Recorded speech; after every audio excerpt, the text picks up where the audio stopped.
2021년 3월 25일 친구와 이틀째 연락이 되지 않는다는 신고를 받고 출동한 경찰은 서울 노원구의 한 아파트에서 끔찍하게 살해된 세 모녀와 범인을 발견합니다. CCTV를 확인해본 결과 이틀 전이었던 3월 23일 오후 5시 반경 집으로 침입한 범인은 집에 있던 막내딸, 그 이후 모녀의 어머니, 그리고 큰딸을 차례로 살해하고 25일까지 밖으로 나오지 않은 것으로 확인되었습니다. 유족분들의 아픔과 국민들의 분노, 경찰은 범인의 신상 공개를 결정합니다. 피의자 1996년생, 이름 김태현. 저희는 이전 방송에서 청원으로 함께 분노를 그리고 아픔을 함께 표현해주신 가족분들께 진심으로 감사드립니다. 근데 그런데 말이죠. 얼굴이 공개되었으니 이제 모든 게 다 끝난 걸까요? 연속살인, 그런데 우발적 범행과 계획적 범행이 섞여 있다라고 주장하는 김태현. 김원 사건 파일, 사이코패틱 스토커 김태현 편입니다.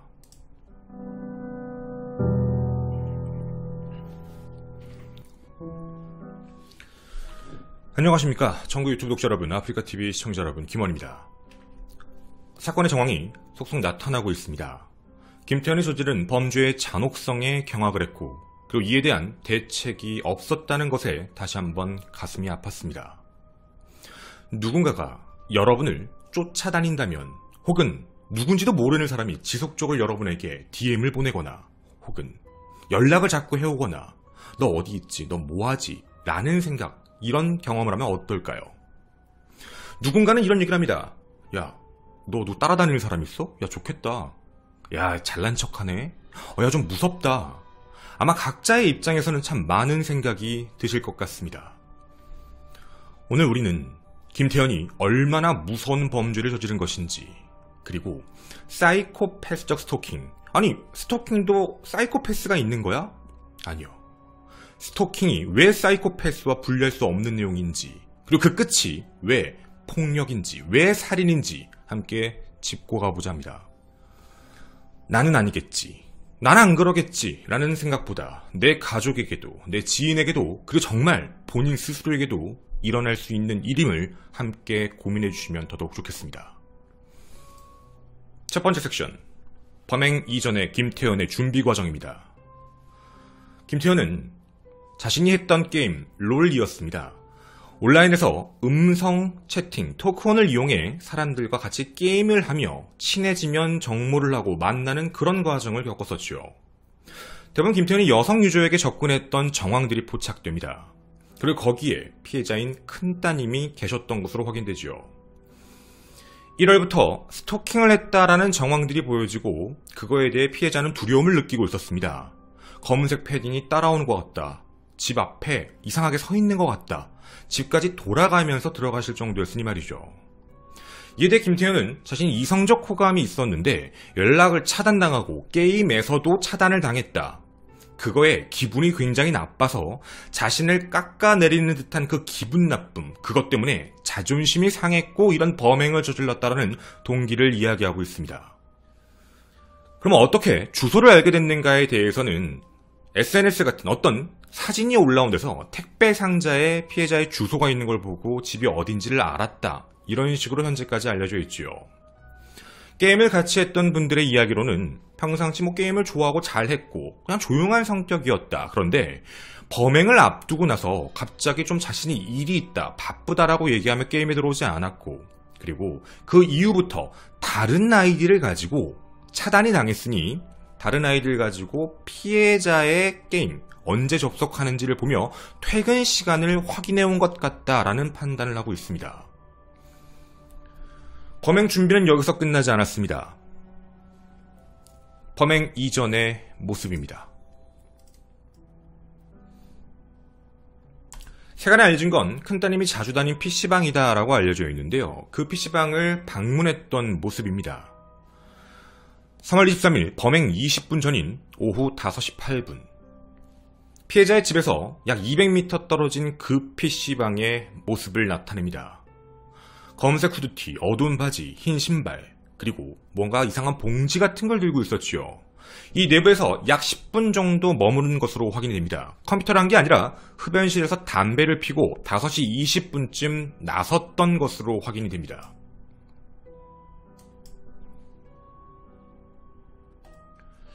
그럼 그는 그 안에서 무엇을 하고 있었던 걸까요? 가장 많이 얘기가 알려져 있는 건 아마 큰 따님을 찾은 게 아닐까라는 생각 하나, 그리고 또 하나는 바로 이거였습니다. 스마트폰으로 검색을 한 내용이 있었죠. 사람을 빨리 죽이는 법, 급속, 이런 내용이었습니다. 이런 내용을 검색을 했다라는 건 분명히 계획적인 살인이다라고 볼 수 있었는데요. 그 이후 바로 집을 향한 모습으로 보입니다. 그럼 한 가지가 중요하네요. 범행 도구도 미리 준비가 끝난 상황이었습니다. 자신에게 몸에 혈액이 나올 것 같다, 혈액이 묻을 것 같다는 걸 생각해서 갈아입을 옷도 준비하고 주변에 있는 슈퍼에 들려 칼을 훔칩니다. 물론 칼을 훔치면서 다른 걸 삽니다. 의심을 피하기 위해서 그랬던 것이죠. 누가 보더라도 살해의 마음을 먹고 이동했다라는 게 보여집니다. 그리고 피해자의 집을 향해 갔죠.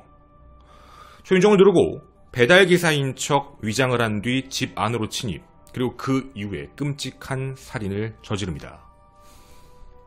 두 번째 섹션, 사건 장소 내부였습니다. 김태현은 일단 5시 반 침입을 한 이후 아마 추측으로는 첫 번째 피해자인 작은 따님을 살해한 것으로 확인됩니다. 그리고 그 안에서 기다리고 있었던 것이죠. 약 5시간 정도 뒤에 집에 돌아오신 어머님을 살해하고 1시간 뒤에 돌아온 큰딸을 살해합니다. 그 이후 시신과 함께 현장에 머무르며 자신이 목이 말라서, 배가 고파서 냉장고를 열면서 그 안에 있는 음식을 먹은 굉장히 엽기적인 행동을 했던 것으로 확인됩니다. 근데 이 내용에 대해 많은 전문가들은 의심을 품고 있습니다. 자해를 했다라는 것, 목이나 팔목, 배 같은 데 수차례 자해했다는 거 보면 더 이상 살기 싫어서, 그리고 땡땡 대교를 검색했다는 거 보면 자살을 하기 위해서 한 거 아닌가라는 생각이지만 왜 그 안에서 다른 걸 챙겨 먹으려고 했을까? 그리고 대부분 범죄자들은 사건 현장을 떠나려는 습성이 있는데 왜 이틀 동안 그 장소에 머물렀을까라는 생존의 모습을 보였다는 겁니다. 분명 연속살인을 저지른 범인인데 행동의 밸런스가 약간 맞지 않는다라는 생각이었죠. 해서 보통의 사람들이 생각하지 않는 행동 패턴이기 때문에 사이코패스라는 걸 의심하기 시작했던 겁니다. 상대방의 아픔에 공감하지 않고 자신의 생각대로 지금 당장 자신은 어떤 상황이니까 이런 상황에서 배고프면 먹었고 목이 마르면 마셨고 이런 차이였다는 것이죠. 그리고 자해와 관련돼서도 정말 죽기 위해서 한 것일까라는 생각이었다고 합니다. 폭발적인 감정이 발생해 살해를 저지르고 나서 자신이 죽어야 되겠다라는 생각으로 자해한 것 치고는 당시 처음엔 큰 치명상은 아니었다 합니다. 해서 이 부분은 혹시 자신의 분노나 자신의 감정이 너무 격앙된 상태여서 스스로 자해를 하며 그게 조금씩 내려온 게 아닐까라는 의심도 있습니다. 세 번째 섹션, 검거 이유입니다. 김태현은 현장에서 검거됩니다. 그리고 우발적 살인을 주장하기 시작을 했죠. 정확히 표현하자면 자기가 죽이려고 했던 건 큰따님이었다. 그런데 그 앞에 있던 부분들은 연속살인이지만 우발적으로 죽이게 된 것이다 라는 주장입니다. 그리고 언론에 나온 인터뷰의 내용에서는요, 이런 말을 합니다. 죄송합니다. 정말 반성하고 있습니다. 제가 뭔가 감정적으로 좀 꼬여 있어서 그게 진짜 반성처럼 안 들릴 수도 있는데 한 가지가 참 이상했습니다. 사건 현장 계획적으로 하셨나요? 범행을 미리 준비했나요? 스토킹을 하셨나요? 라는 얘기에는 전혀 답변하지 않고요. 유족분들에게 하실 말씀 없나요? 이런 내용에서만 죄송합니다. 반성하고 있습니다. 라는 대답을 하고 있었습니다. 이제 곧 검찰로 송치가 될 예정이지요. 현재 경찰은 현장 검증을 따로 하지 않고 조사를 마무리할 예정이다 라고 밝혔습니다. 이게 4월 6일 오늘 기준으로 나왔던 내용들입니다. 굉장히 끔찍한 범행이었죠. 그런데 한 가지가 더 놀라운 내용이 세상에 공개가 됩니다. 김태현은 전과 3범이었습니다. 첫 번째 범죄는 만 18세 2015년에 타인을 향해 욕설, 비난 이런 혐의로 모욕죄로 약식 기소, 벌금 30만 원이 있었습니다. 두 번째는 2019년 11월 여자 화장실을 몰래 훔쳐보다 잡혀 벌금 200만 원을 선고받은 전과가 있었죠. 그리고 본 사건이 발생하기 13일 전 3월 10일 통신매체를 이용한 음란죄 위반 혐의로 벌금 200만 원을 선고받았습니다. 이게 어떤 내용이냐면 자신의 약간 신음소리를 스마트폰에 녹음한 뒤 여고생에게 수차례 전송한 혐의였던 것이죠. 결국 범죄는 진화했습니다. 우리가 이 내용을 보더라도요, 민사가 아닙니다. 형법을 어긴 행동이 점차적으로 발전을 해왔고 그게 결론적으로는 살인까지 가버렸습니다. 계획적 범행, 우발적 범행, 그리고 사이코패스 이런 단어들이 있지요. 옷을 갈아입고 증거를 인멸하려고 했고, 그리고 자해를 하려고 했던 모습, 겉으론 평범해 보여도 상대방에 대한 배려심도 없고 자신의 생각만 하고 있는 모습 때문에 사이코패스가 아닌가라는 생각이 계속 나오고 있습니다. 실제 이 부분에 대해서도 조사가 들어간다라고 하죠. 분명 자기 스스로도요, 가족을 원래 죽여야 되겠다라는 생각이 없을 수는 있지만 한 가지가 잘못된 겁니다. 가족을 죽이려고 하지 않았는데 만약에 집에 큰딸만 있었으면 큰딸만 죽였을 거야, 계획적으로. 라는 건 본인 생각이지요. 자기가 큰따님을 살해하겠다라는 마음으로 집에 갔는데 작은 따님이 있고 큰 따님이 없다라고 판단하면 거기를 이탈할 수 있습니다. 그 장소에 들어간 게 아니라 바깥으로 나왔을 수도 있는데, 그게 아니라 그 안에 있는 장소 자신의 목표의 달성을 위해 방해물을 없애야 되겠다라는 생각으로 두 분의 피해자를 또 일으켰다는 건 과연 이걸 우리가 보통의 우발적 범행이다라고 이해해주는 게 맞는 걸까요? 신상 공개를 했다라는 이야기에도 굉장히 무덤덤한 반응을 보였다라고 합니다. 아, 예, 알겠습니다. 라는 반응이죠. 즉, 정서적인 감정이 그렇게 격하지 않고 타인에 대한 생각이 없다라는 걸 봤을 때 아마도 사이코패스가 아닐까라고 생각을 하고 있는 것입니다. 여러분, 이 사건이 혹시 스토커, 스토킹이라는 단어의 키워드가 함께 나왔던 건 보고 계셨나요? 아마 한 번쯤은 보셨을 겁니다. 혹시 아시나요? 스토킹 범죄, 형사법에 들어간 게 법안 발의 22년이 지났습니다.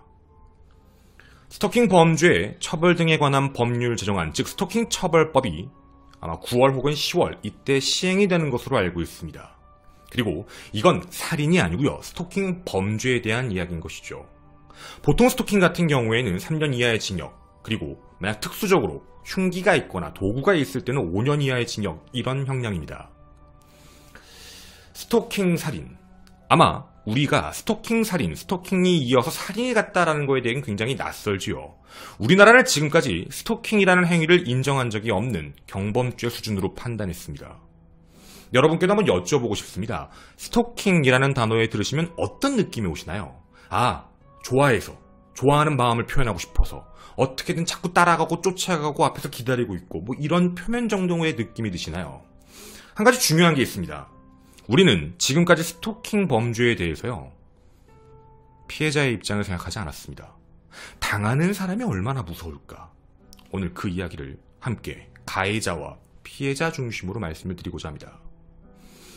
일단 스토킹 처벌 규정이라는 게 출발이 됐을 때 이런 이야기가 나왔습니다. 아유, 밖에서 술 먹거나 뭐 밖에서 사람들 만나고 싶을 때 같이 좀 한잔 하시죠? 라는 말도 못하겠네. 잘못하면 처벌받겠네.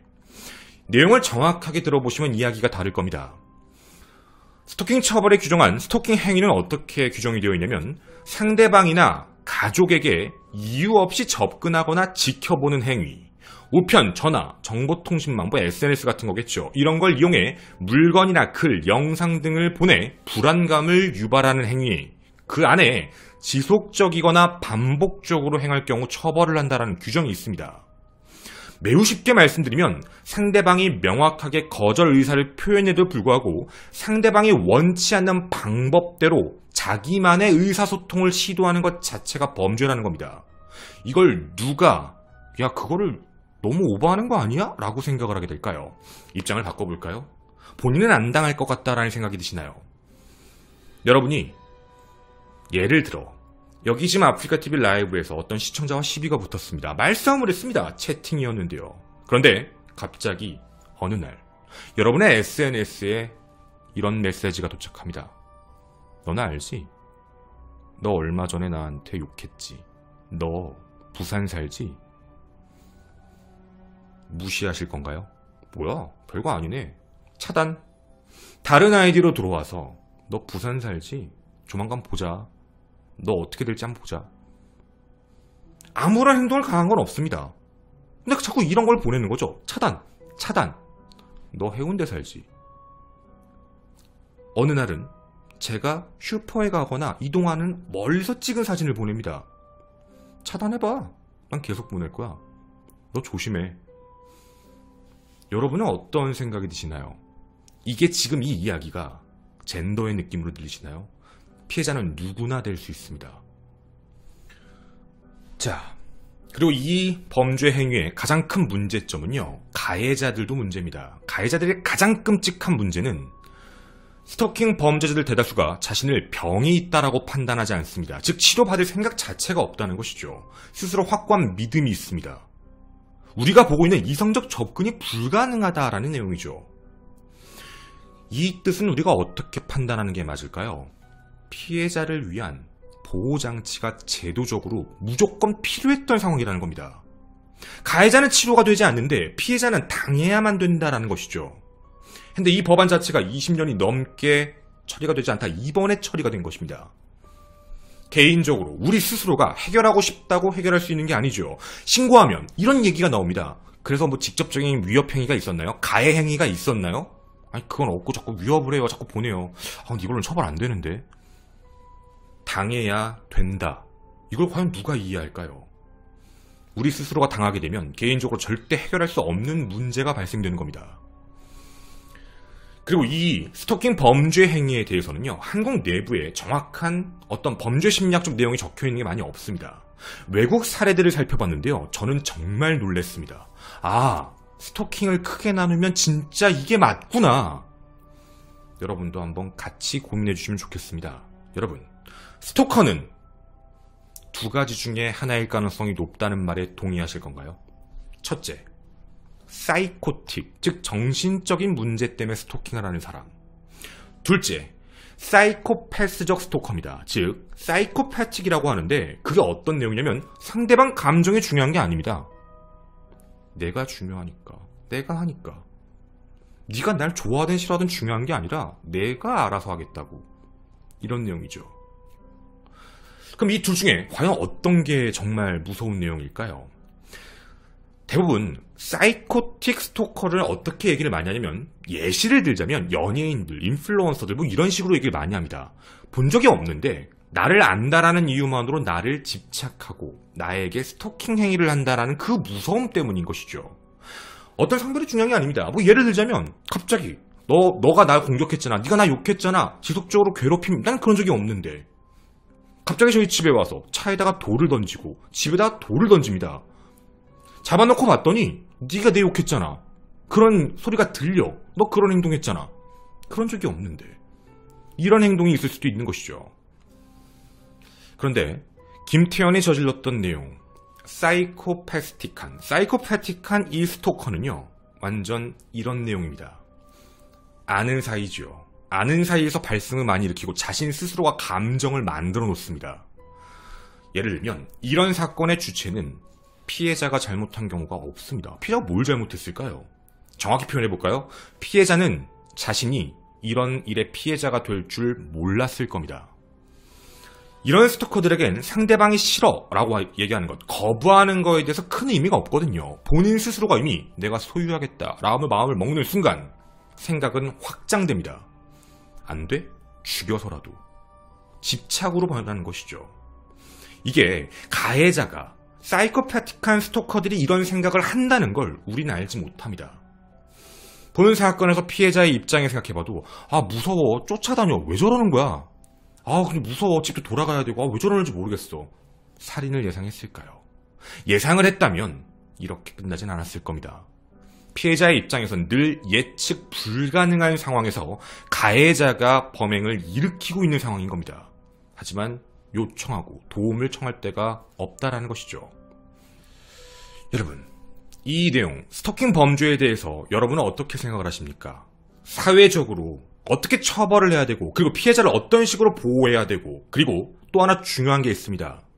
스토킹 범죄 행위를 저질러서 징역형이 나왔거나 혹은 또다시 재법이 초범이니까 벌금 집행유예 이런 식일 때 만약 다시 양심을 품고 그게 치료가 되지 않는다면 그 뒤에는 어떻게 될까요?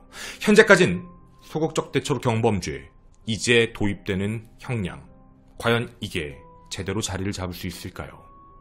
처벌 기준이 강하다고 스토커가 완전히 사라진다는 얘기는 아닙니다. 하지만 우린 모두 알아야 됩니다. 해선 안 되고, 그리고 정말 우리가 당하고 있다면 명확하게 신고하고 그 피해에 대해서 우린 알려야 할 의무가 있습니다. 이제 알리셔도 되는 것이죠.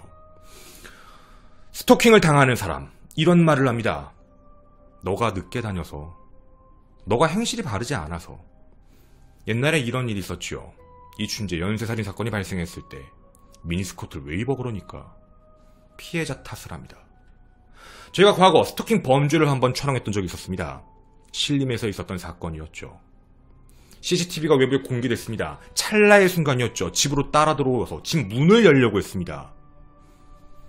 하지만 그 사람을 처벌할 수 있었던 건 주거 침입죄밖에 없었죠. 그렇게 새벽에 왜 술을 먹고 다녀? 라는 이상한 이야기를 합니다. 본인에게 왜 그렇게 빨리 나가서 교통사고를 당했어? 그렇게 왜 밤늦게까지 술을 먹었어? 라고 얘기를 한다면 밤늦게 술을 먹어서 범죄를 당해도 된다라는 게 맞는 얘기인 걸까요? 우리 모두 이 스토킹 범죄에 대해서는 우리들끼리 싸울 필요가 없습니다. 정말 끔찍한 범죄 행위고, 그리고 이거에 대한 처벌이 강화돼야 된다는 것, 그리고 그 이후에 치료까지 함께 보호까지 해야 된다는 점, 여러분의 생각은 어떠신지 궁금합니다. 저는 김원 사건 파일의 김원이었습니다. 감사합니다. 제가 하나 부탁을 드리겠습니다. 게임이 잘못했다? 아니요. 또 토크온이 잘못됐네? 아니요. 잘하는 사람들은 잘하고 있습니다. 어떤 행동에 대해서 그게 잘못됐다라고 얘기하는 게 아니라 사람이 문제인 거죠. 뭐 사실 저는 별로 사람 취급하진 않는데, 게임을 게임으로 잘하는 사람 문제 없는 것이죠. 토크온이요, 할 수 있죠. 그게 왜 이상한 걸까요? 같이 게임을 하는 사람들끼리 얘기하며 친목 도모를 해서, 우리가 뭐 공부를 할 때 스터디 그룹을 만드는 것처럼 같은 취미에 동호회가 있는 것처럼 함께 모이는 건 문제가 없습니다. 간혹 가다가 그게 잘못된 거 아니야? 그걸 왜 한 거야? 라고 해서 피해자 탓을 하거나 그런 행동을 하는 사람들이 이상한 사람이다라는 인식을 심거나, 아닙니다. 그게 왜 이상한 걸까요? 그걸 악용하는 사실 사람 같지 않은 애들, 누가 그런 생각을 하고 토크온을 하죠? 아닙니다. 난 스토킹을 할 거야 라고 생각하고 하는 사람은 없거든요. 제가 저번에는 이제 유족분들의 요청, 그리고 이제 지인분들의 요청으로 이제 청원과 그 사건에 대해서 정확하게 알리는 내용을 위주로 해서 우리 젠더 싸움 하지 맙시다 라는 내용으로 스토킹 처벌과 관련된 걸 짧게 얘기하고 이제 사건의 내용을 해서 했는데, 메일이 좀 많이 왔었어요. 본질은 젠더다. 제가 부정을 한다는 게 아니고요. 어떤 범죄든입니다. 어떤 범죄든 가해자와 피해자의 입장이, 예를 들면 예를 들어서 어떤 끔찍한 살인사건이 발생했다 했을 때 어떤 도구를 이용해, 흉기를 이용해 살해했다라는 것과 그리고 약물을 이용해 살해를 했다라는 건 다릅니다. 사실 비율적으로 봐도요, 가해자가 비율이 달라요. 이게 어떤 뜻인지 아시겠죠? 대부분 도구를 썼다라는 거는 힘의 위치가 더 높은 사람들이 그런 행동을 해서 피해자와 가해자를 봤을 때 남성이 더 비율이 많다. 맞아요. 독극물을 썼다, 어떤 약을 썼다, 수면제를 썼다, 여성이 많은 경우가 많아요. 그런 준비 과정이 있었던 거니까. 왜냐면 이제 상대방을 제압하려면 그런 식으로 해야 되니까. 근데 이게 뭐가 다르죠? 살인이에요. 스토킹 범죄도 마찬가지예요. 그러니까 비율적으로 봤을 때 약한 사람이 당한다. 맞아요. 처벌해야죠. 강하게. 근데 이거에 대해서 딴지를 거는 사람은 없어요. 다만 이상한 쪽으로 얘기를 하고 싶어하는 사람들이 있는 거예요. 그러면 밖에 나가서 술 먹을 때 가가지고 술 한잔 하시죠라고 따라가면 안 되겠네? 네, 안 돼요. 상대방이 처음엔 물어볼 수 있죠. 정중하게. 위협적이지 않아야죠. 누가 그걸 위협하면서 하게. 지금 위협하는 것도 이상하지만 물어볼 수 있죠. 같이 술 한잔 하실래요? 근데 상대방이 싫어요, 됐어요 라고 얘기를 했는데, 거기에 대해서 내가 자존심이 상한다라는 문제로 공격을 가하거나 아니면 끝까지 앉아서 사람을 괴롭힌다는 게 누가 정상적으로 볼까요? 그럴 수 있는 거라고요? 아니요. 입장을 좀 바꿔보자고요. 상대방이 명확하게 거절 의사를 했는데 그게 나의 지인이거나 내가 나의 남자친구거나 나의 여자친구거나 나의 가족이거나 우리가 그걸 제3자 입장에서 바라보면 따라가는 모습을 보면 여러분은 어떠실 것 같아요? 그건 누가 보더라도 좀 아닌 것 같은데? 라는 생각인 거잖아요. 그럼 당연히 잘못된 내용이에요. 누가 보더라도. 그러면 안 되는 거죠. 근데 이런 부분에 대해서 우리가 좀 생각을 해보고 아 그렇지 하고 넘어갈 수 있는 문제인데 이거에 대해서 너무 극단적인 얘기를 하면서 양립이 막 싸워요. 저는 오늘도 똑같이 얘기를 하고 싶은 게 그거예요. 개인은 개인의 자유를 권한을 그 자유에 대한 걸 침해할 그게 없어요. 어떻게 그걸 침해해요? 싫다고 하면 끝난 거예요. 하지 마요 하면 끝난 거죠. 하면 안 되는 거죠. 정말 입장을 바꿔서 그렇지 않나요? 우리가 인생을 살면서 누가 와서 여러분한테 뭘 해라 강요할 수 없는 거예요. 그거는 분명 거절이 너를 무시해서라는 뜻이 아니잖아요. 제가 좀 아닙니다 라는 내용인 거니까. 저는 좀 아니에요 라는 의사표현인 거잖아요. 제가 물론 모든 상황들에 대해서 다 얘기할 수 있는 건 아니겠지만 이 스토킹 범죄와 관련돼서 꼭 부탁을 드리고 싶은 거는 우리가 생각하는 널 너무 좋아해서 그랬어는 하나의 부분, 뭐 좀 크겠지만 덩어리가 그건 부분이에요. 진짜 우리는 당할 수 있어요. 제가 아는 BJ들도 당했고 저도 당했고 저는 누군지도 몰라요. 누군지도 모르지만 제가 야방을 나가면 쫓아와요.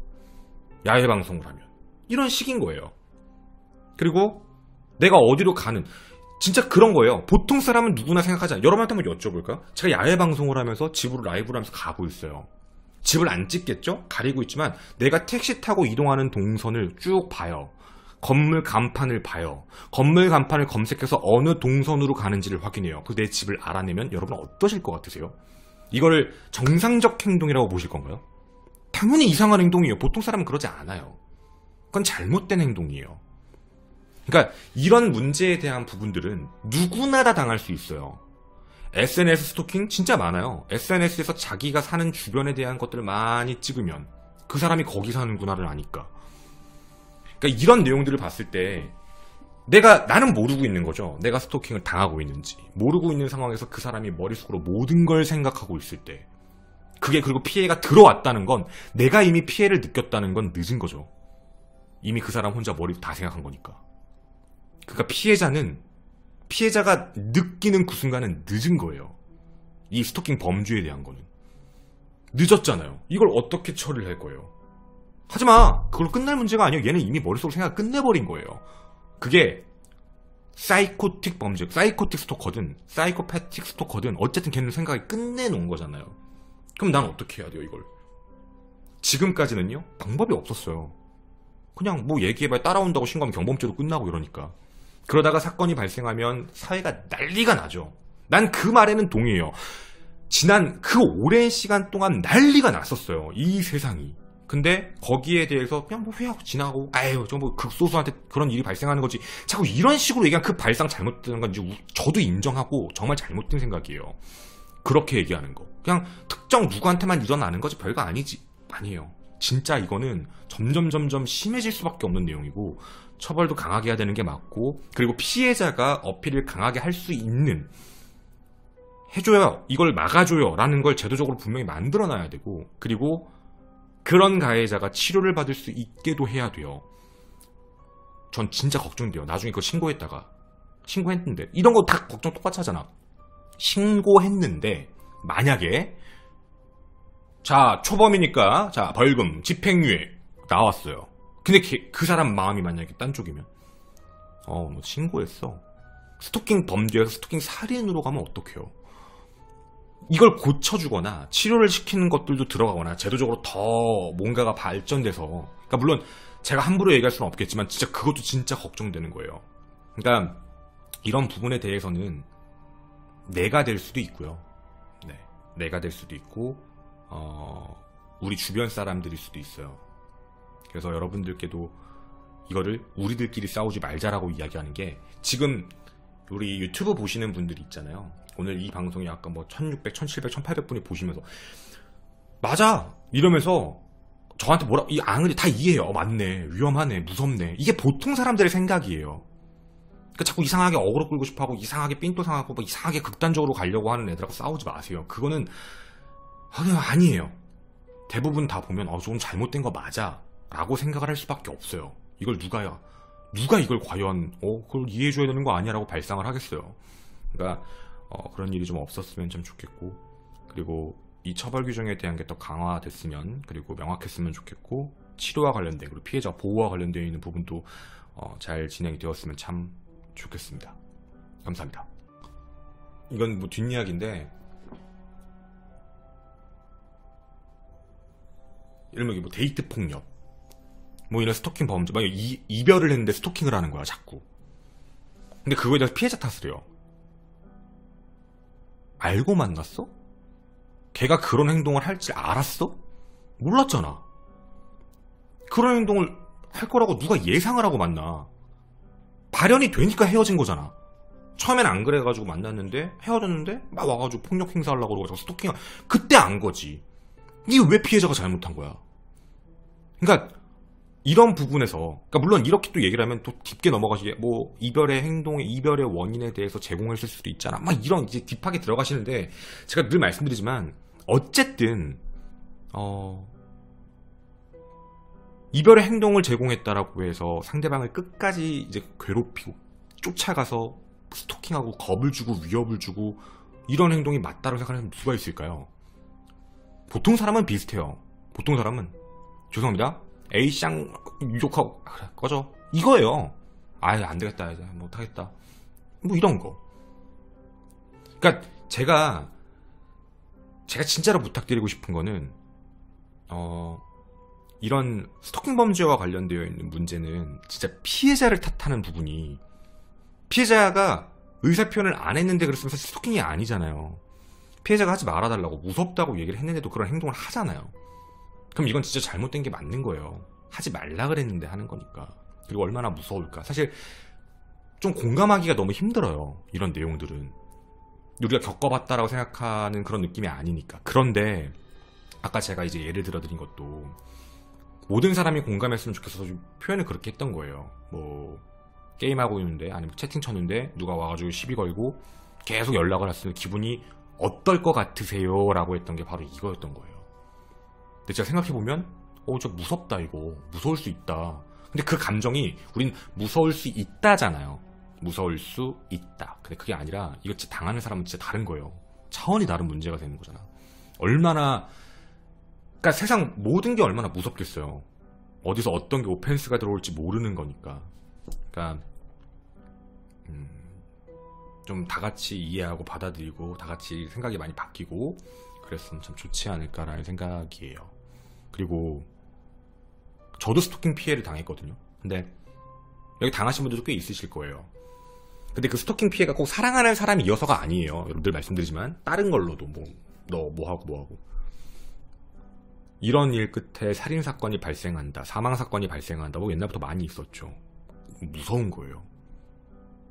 준비된 피해자, 준비된 유족은 없어요. 그 얘기예요.